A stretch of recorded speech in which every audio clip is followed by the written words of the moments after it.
तो आज हम बना रहे हैं पॉपकॉर्न। खस्ता करारा क्रंची 2 मिनट में बनकर तैयार होंगे। सबसे पहले हमने ऑयल गरम किया, उसमें पॉपकॉर्न डाले और थोड़ा सा नमक ऐड कर लिया।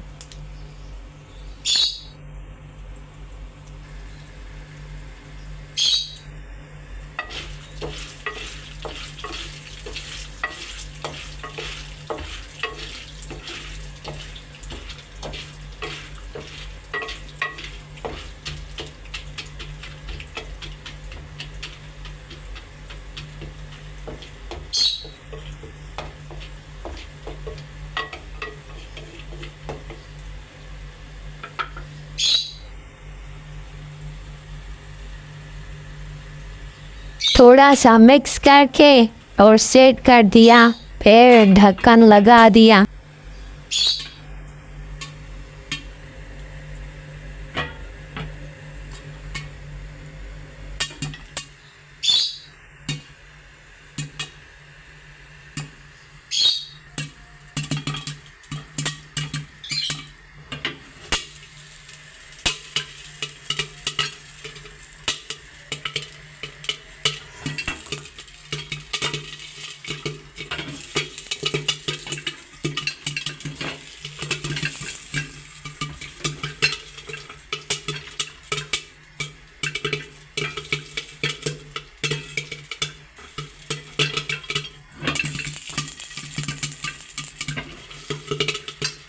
चलिए तो आपको हम दिखाते हैं थोड़ा सा ढक्कन हटा के कैसे खड़खड़ कर रहे हैं हमारे पॉपकॉर्न।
यमी बने, यमी।